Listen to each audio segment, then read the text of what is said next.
All I have in this world is my balls and my word, and I don't break them for no one. Do you understand? Rightio legends, Chaos Chronicles, and we're back with another video. And so today I thought that we would do a video on the police cells because every single person who goes to prison goes through the police cell doors before they go through the prison doors. And so I thought we'd get into it today because there's, some things that go on there that you probably should know about or you would like to know about. So I thought we'd talk about that today. But before we get into it, as always, guys, if you haven't already subscribed to my page, jump up there, shoot me a subscription. That would be really, really appreciated. And if you hit that bell icon next to that subscription button, you'll never miss any one of my videos again. So, all right, let's get into it.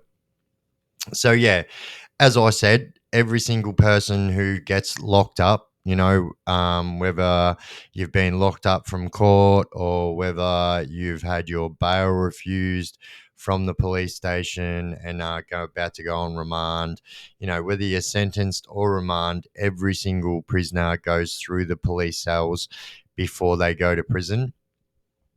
Now, it's changed so much now than what it used to be like. So you could only spend up to 14 days in the police cells, whereas in the past, you could spend up to 28 days in the police cells.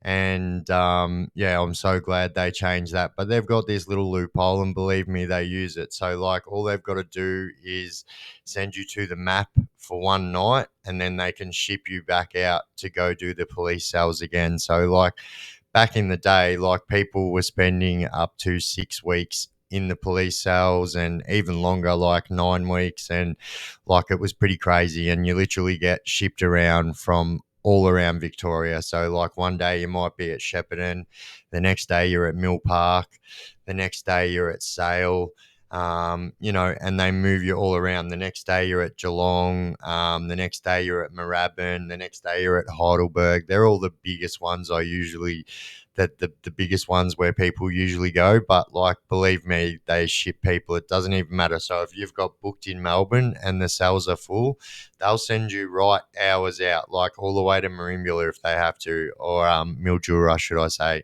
And they absolutely, definitely do that. But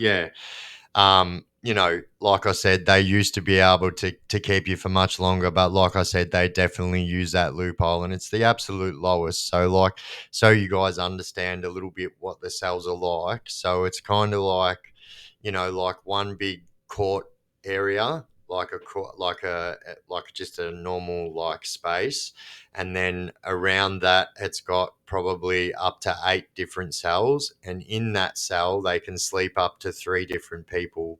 So you figure it out, you've got 8 cells with 3 different people in it. There's 24 people in one very small area. There's only one shower, and some of them you have to shower in front of everyone. So open showers, so the cameras are literally watching you while you shower. And it gets pretty crammed in there. And it's not only that, it's like a mixed bag of nuts, so to speak. So it doesn't matter. So every single person from a murderer, bank robber, and then someone who's stolen something small or whatever and have been sent to prison, it doesn't matter. The smallest blue collar criminals get locked up with the worst of the worst criminals, so to speak. And there's no system in place like there is in prison. So they'll try and keep enemies away from each other, whereas you might just happen to be in the cells, say in Mill Park or whatever, and then next thing you know, one of your enemies walks through the door, and it's usually Donkey Kong on. And like I said, you get shipped around all around Victoria, and they can only keep you for 14 days now. But like I said, they will send you back, and you see the worst things in there as well. you've got to think that most of these criminals that are getting locked up these days are getting locked up because they have a drug habit and they're doing drug like crimes to support their drug habit. So you literally see the worst of the worst. So, I don't know if you guys know, but if you've ever seen anyone that's withdrawing from like any opiates like heroin, Oxycontin, or like, just any opiates in general, those people tend to go through like hell the worst. And like, I've seen some pretty hectic stuff just with people like withdrawing from opiates. Like, I'm talking, people peeing themselves, people pooping themselves, um fighting at any cost, any time they can, just to try and like get out of there. And they're always trying to do something so they can see the psych and get meds to try and get some help to try and sleep, because when these people are withdrawing, they are not sleeping. And like, these are the worst people to be in the cells with. They never shut up. And like, look, I've been in that same spot myself, but like, majority of the time, it is the worst people to be locked up with. And it is like, it absolutely sucks to be withdrawing and being in the cells. Like, there is absolutely nothing worse. And yeah, like I said, it is a mixed bag. And the worst of the worst criminals get locked in with the very first timers. And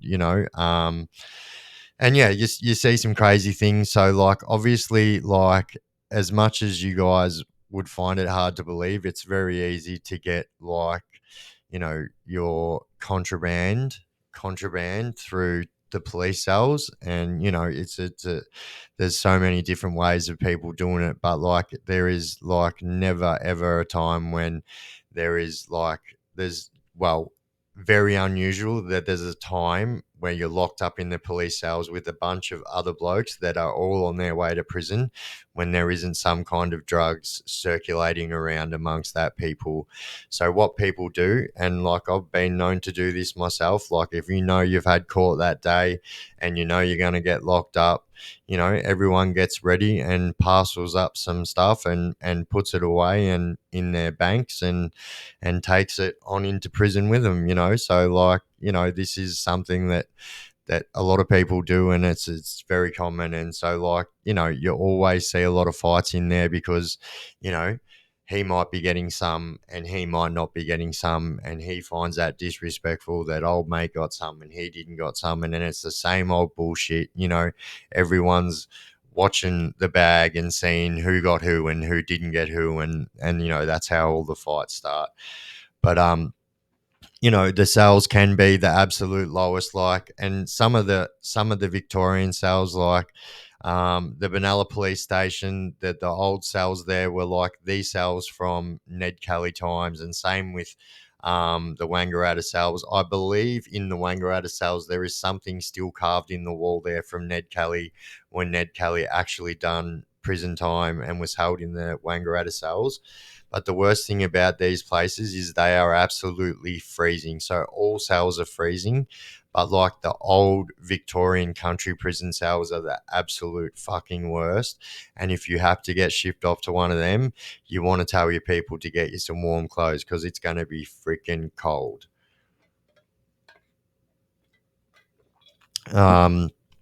Now, back in the day, the sub, or the yellow submarine, or the custody center, rather, everyone calls it the yellow submarine. But anyway, this place used to be ran by the police, so that is generally the place that you go to the day you leave the police cells. You generally go to the custody center, and then from the custody center you go to the map. And I thought I'd highlight one story in particular that was pretty full on, where a police officer nearly lost his life. And yeah, like an undercover police officer. So like, what's very common in these scenarios, and because everyone's always frizzled off their head on drugs and have no idea what they're saying most of the time, they do filter undercover police officers through the cells. And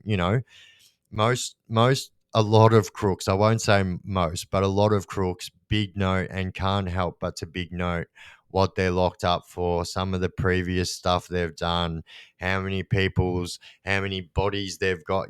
So many people are doing prison time right now for opening their big mouths in a police cell to the wrong person. And not only just undercover police, but like you got to think all these snitches are looking for stories as well that they can feed the police as well to get out of trouble. So it comes back to the old adage of, keep your mouth shut when you're in prison, because like there is always someone waiting to listen to hear your story so they can snitch on you and get more time off for themselves. But I thought I'd underline this one story. It's a pretty well known story if you are from the Victorian prison system. Um, so it was in a time when they were filtering a lot of undercover police officers through the Melbourne police cells and through the custody centre. And so this particular incident I'm talking about happened in the Melbourne custody centre. And yeah, so what actually happened was there was a group of blokes in there that were all being locked up at the same time. Now, one of their co-offenders lost their life. The police officers shot and killed one of them, and as you can imagine, they were pretty pissed off about that. So, but then they thought it would be a smart idea to stick an undercover police officer in the cells of them to try and like fish information out of them. And, it doesn't take long for these people to get unearthed. Like the Victorian prison system is very, very small. And although you might not know that person over there personally, you've definitely seen him around. And so, like, I don't know what the police think when they think that they're going to get away with this, although they still do. But most of the time they get unearthed. And on this particular time, they got unearthed and it turned really ugly. So what had happened is they sent this undercover police officer in to get information out of these boys. And these boys were already on edge because the police already shot and unalived one of their mates. And so they're already on edge from that. So they send this police officer in there and he starts, I guess, trying to fit in and talk the talk. But like the thing is, unless you know, you don't know, you know what I mean? And when someone comes in and starts talking shit like that, my red flags scenarios automatically start going off and automatically think that this person is a police officer. And most people think like that. And so what had happened on this occasion is these boys, they all knew that this person they were locked in the cells with was an undercover police officer. And so they all talked amongst themselves and said like, yep, this is what we're going to do. And so what they did was, so they generally have like in each cell, like where you sleep, there is obviously a camera in there and then a camera out in the yard where you walk around and like where you spend most of the day where the TV is and stuff. There's a camera up each end of the yard. So what these boys went around and did was went around and discreetly covered up all the cameras as quick as they can and then locked themselves in the cell with this guy and absolutely unleashed like absolute hell on this police officer. Now it is believed that there was as much shit from this police officer pooing his pants that there was blood all over this cell. And it's also a well-known fact that he 100% nearly lost his life and didn't come out of that cell alive. And the only reason that this police officer did get out of there alive is because they made the mistake of covering up the cameras. And because, most of the time, they're not going to have a police officer sitting in front of the cameras 24/7 watching every single camera. As much as you would like to believe that's the truth, that is not the truth. And this is why it is so easy to get away with these things in police cells because, like, there's not many police officers I know that are going to want to waste their time sitting in front of a computer screen watching all the prisoners waiting for them to break the law. So, and that's the only reason why they got away with it was because they covered up the cameras and, they obviously noticed that all the cameras were covered. So obviously, alarm bells went off and the police, knowing that there was an undercover police officer in that place with them, alarm bells went off and that is how they got caught. Now, did they get the absolute like shit kicked out of them for days over this. Yeah, they did, but like it's still a win to them in their eyes because like they still got their hands on a cop that was trying to get one over them and trying to get information out of them, and it absolutely didn't work, and it 100% backfired. And like, you know, these are the reasons, and that's another reason why you don't want to get locked up, because like these police cells can be fucking brutal, and every single person, well, 95% of the people that are in that are all scattered off their head on some kind of drug and still taking drugs while they're in the police cell. Let's not get it twisted. Just because it's the police cells, don't think that you can't do drugs and stuff in there. But yeah, this is just another reason why you do not want to go to prison. Like it's just all this bullshit that like you never ever hear about, and like this is why I tell you about them, in the hope that it will like kind of prevent some of you, if not even one of you, from going to prison. And I believe many of my videos have done that to many people already, and that's why I continue to do this. But yeah, this is exactly why you do not want to go to jail. And these are more and more reasons why you don't want to go to jail, prison, whatever you want to call it. But there you go, guys. That is like a quick rundown of the police cells. It is a putrid place. It always smells like piss, and just like, you know, you can imagine what it smells like with 20 blokes in there. Most of them don't shower because they feel uncomfortable showering in front of other blokes and stuff. So it just stinks. Like it's absolutely so. All of you guys know what a dirty male's toilet smells like. That's what the police smell like. The male police cells smell like at most of the times, and it is fucking putrid. And for that reason alone, that should deter you from wanting to go to prison. But anyway, guys, don't do drugs and crime, and you won't end up in prison. I have been the Chaos Chronicles. You guys have been absolutely awesome. We out.